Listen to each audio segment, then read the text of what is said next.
Hello and welcome back to the channel, ladies and gentlemen, and welcome to my new office/review space. This is in its infancy. It is very barren. You could probably hear the echo coming from the mic.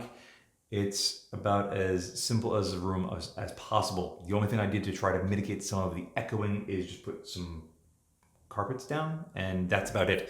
In fact, my lighting is held up with masking tape. This is I just need to get this together to make a review for all of you guys because it's been far too long. It's been a little bit over 2 months. The move was absolutely chaotic. Owning a home is absolutely chaotic. My hair is a mess. I haven't gotten a haircut in like a month and a half. It's just, I'm going crazy and I need to do a review for you guys because it's been far too long. And what better way than to start out with a very highly requested item. My permanently attached UTG Accu-Sync video was quite popular, and for good reason. The UTG Accu-Sync mount is fairly inexpensive, about 40 or 50 bucks, maybe even less if you're lucky, and it performed extremely well in my normal testing environment. But many of you had questions.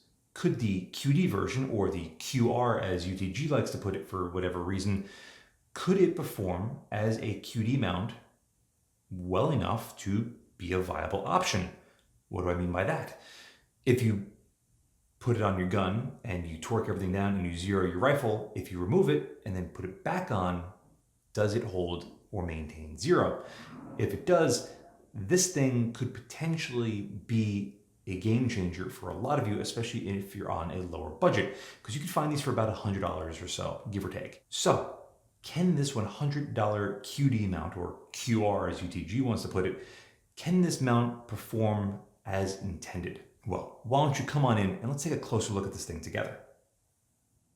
Once again, I apologize for the weird lighting. Again, this is all very temporary. I haven't set up anything permanently yet, only because I need to test some different things out. And well, unfortunately, sometimes you have to try something before you could problem solve and see if you can improve upon it and make it better. Anyway, let's look at a mount, shall we? This UTG Accu-Sync comes in a fairly simple box. Don't mind the fact that it's ripped on top. That was completely my bad. One thing that UTG does give us is a lot of information on the box. What size tube, what height, and what offset. Not only that, but on the sides, they give you a ton of different information. If my focus was good, it would be even better. As well as on the back, they give you a full diagram of what everything is. So this way you have as few questions as possible about figuring out what is what with this mount. So UTG, excellent points for you on that. Inside this little plastic case that you'd expect to find a train car in. Yes, I am into model trains, but it has been some time since I've built a set. But inside you will find this quite lovely looking mount. But before we get there, let's very briefly go over the user's manual, because that is it. That is the extent of what the manual is. If you do have any questions or you're unsure about something, the answers should be in this. They were also nice enough to include 2 Allen keys and an extra screw just in case you lost anything. Putting that to the side and picking up the mount, you can see this thing looks extremely reminiscent of the last Accu-Sync mount, primarily because, again, it's almost the exact same thing with the exception of these quick release levers on the bottom and these claws over here. Now, if I was to pull over a standard non-quick release Accu-Sync mount, you can see where the differences lie. There are a couple of changes, but for the most part, they are identical when it comes to where it should matter most. On top, the side profile is again almost identical with the exception of the QD claws, but everything else on the cap side is, as near as makes no difference, identical. This is for a 34mm tube, which is the only reason why it looks a little bit different. Other than that, this thing is basically the same from here up, but from here down, clearly it is going to be different. You can see I've already had this on different mounts to see how it's going to lock up. And I will say, I'll give you a little sneak peek, it locks up quite well, but I'm not the biggest fan of what they have going on here. So this is a good enough place to start. If you want to find out more about this mount, go check out the regular Accu-Sync mount. I go a little more in depth with this. This video is basically just going to be going over the quick release section, as well as just doing obviously my tests on my precision target in just a moment. But on the bottom, you can see we've got these two claws. And the way that these work is you have these little locks on top, which are spring-loaded. And what you're supposed to do is come here, disengage that, and then lift this up and out of the way. And the same with that. Now, my OCD is a little tweaked in this regard because if I was to pull out an ADM mount, you would see that the two armatures typically move in the exact same fashion. And for me and I have to get this off quick. It's very easy to go there and just push a button and flip it in the exact same manner. I don't have to worry about doing anything else. However, quick release mounts, yes, the name does imply they are designed to be removed quickly and installed again quickly, but the likelihood of you having to do that on the fly in the middle of a gunfight is probably slim to none. So having to manipulate this with two hands as opposed to one in a slightly slower fashion really probably isn't going to be the end of the world. Personal preference is a real thing, as well as budget. Keep in mind, this is about a $100 mount. If you want something that's going to be like an ADM or a LaRue or a GG&G, go ahead and expect to pay about twice the price of this. So that is a bit of a nitpick, but it is exactly that, a nitpick. There's nothing wrong in the slightest with this setup, and they do lock quite tight and responsively. Once these are in, they are in. Now, to adjust the tension, again, we have to disengage that. You can now push this in like so, and you can see how you are supposed to adjust the tension on this. You have this wheel over here with all these little grooves cut on the outside and a hardened pin. You're supposed to push this in and then adjust this like so if you wanted to make it a little bit tighter, or obviously the opposite for a little bit looser. I find this setup to be completely adequate. It worked perfectly fine for me to get this set up on a couple of different Picatinny rails, and there's no real problems with it. As far as the bottom, we've got these three good sized blocks where two of them are where the through bolts go for the quick release levers onto the claws, and I'm perfectly fine with that. This one in the middle should do its job enough for everything, but it's nice to have a little bit more redundancy. The more interfaces you have between your mount and the pick rail, the less likely it is to move. I'm a fool, and I forgot to mention that there are these other two little blocks over here. So technically, there are 5 points of contact between the mount and the rail. When this thing goes on, it really does lock up really tight. Again, make sure that there's no dirt or debris in between these blocks and your rail. If there's a little piece of sand or grit in there, it could throw off where this thing is getting placed on there. The whole thing about any sort of mount, whether it's a quick release, a non-quick release, rings, it doesn't matter. It's all about consistency. If there's dirt in there, dirt's going to throw off your zero. Make sure it's block face to pick rail. Always push forward because recoil is going to want to push the rifle back. And if there's a gap, let's say you put this on and you slide it to the back, if there's a gap there, recoil is going to go back and the mount is going to want to go forward.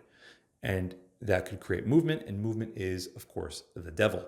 Before we throw it up on my rail to see what it's actually going to look like, we have to see just how much heavier this is as opposed to the non-QD version. Now keep in mind, this is also a 34 millimeter, so it's a little bit larger, but it might have less material. 5.86 ounces on my scale. No, my scale is not calibrated, so I have no idea if it's actually accurate or not, but you can see the QR version is a little bit heavier. Obviously, the quick release setup. This is going to add more weight because there's a lot more moving parts, and a lot of these moving parts are steel to be stronger than aluminum.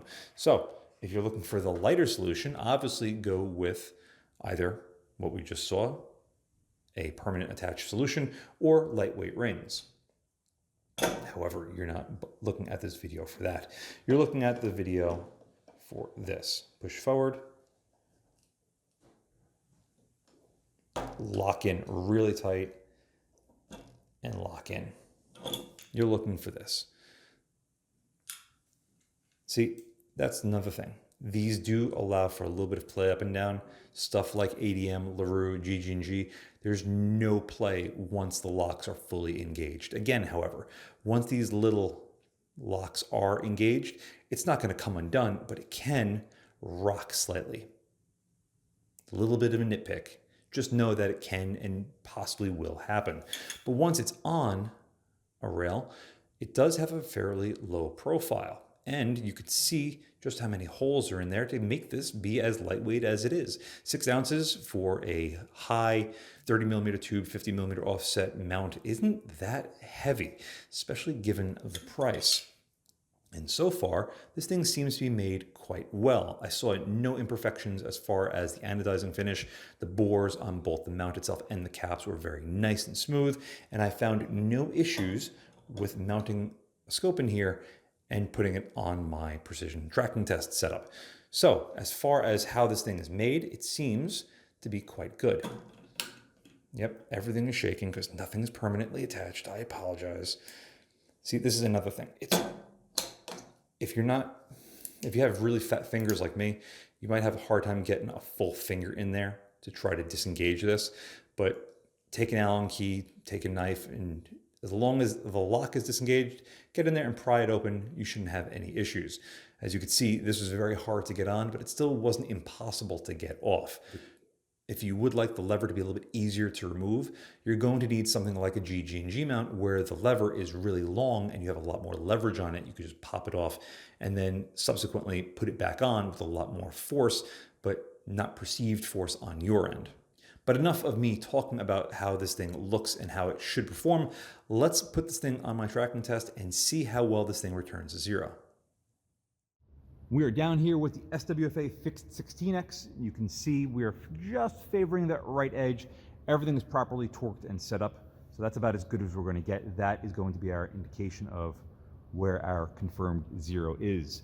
As far as the clips that are on this, they're okay. It's a little hard to get my finger behind there at times, but I don't hate it, but I have seen this done better. Anyway, I'm going to loosen up the front, then the rear. You'll see that the mount will be loose, and then I'm going to do the rear and then the front. So, loosening up the front claw, it requires a good bit of effort with how tensioned I have these. Then the rear, you can see it's loose. Pushing forward, tensioning the rear, and then the front. We are basically in the exact same spot. Excellent. Going to do the same thing, loosen up the rear first, which again does require a good bit of effort at this current tension setting. Loosey-goosey, pushing forward, rear, and then front. Looks like it shifted to the left, but that is a very, very minor amount. Going back to the front, pulling that one off, then the rear. Loosey-goosey-loosey, put forward pressure, rear, and then front. And it looks like we're smack dab right back in the middle where we were. That is an excellent performance. To show you what that looks like with me adjusting the windage, I'm going to go to the right 1/10, back to 0, and then the left 1/10. So you can see how much movement there is for the windage erector compared to how little the mount was shifting on the windage. Almost indistinguishable. If you didn't have this on a very rigid setup like this, you wouldn't even notice. I guarantee you wouldn't even notice an impact shift, especially if the wind was blowing at like 2 miles an hour at 300 yards. Just for good measure, I'm going to do it one more time. Front one first. I'm going to remove that, then remove the rear. Nice and loose. Forward pressure, rear, and then the front. Bang on perfect. An excellent, excellent performance.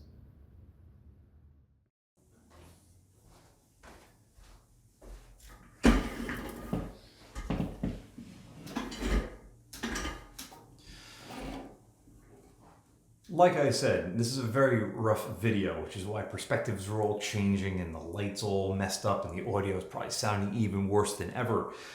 Again, I apologize, but what I cannot apologize for is how good this thing performed. I'm not going to apologize about it because if you're in the mindset of I have to spend a ton of money for a good mount, do you really have to? It's a question. I know, I don't mean to upset anybody. Do I think that this is a better mount than anything from ADM, anything from GG&G, LaRue? There's a million other companies out there. Scalarworks. Is this a better mount than any of those? No. I don't know about the materials. I mean, the tolerances, everything seems fine. It works perfectly fine. It works 100% as suggested by the manufacturer. It performs its job extremely well. It just so happens to do it at a very affordable price, but it is made in China. So if that's a thing for you, if you are uncomfortable buying something that's Chinese, then go spend 2, 3, 4 times the price on another mount. And if that's what you want to do, more power to you. Absolutely nothing wrong with that.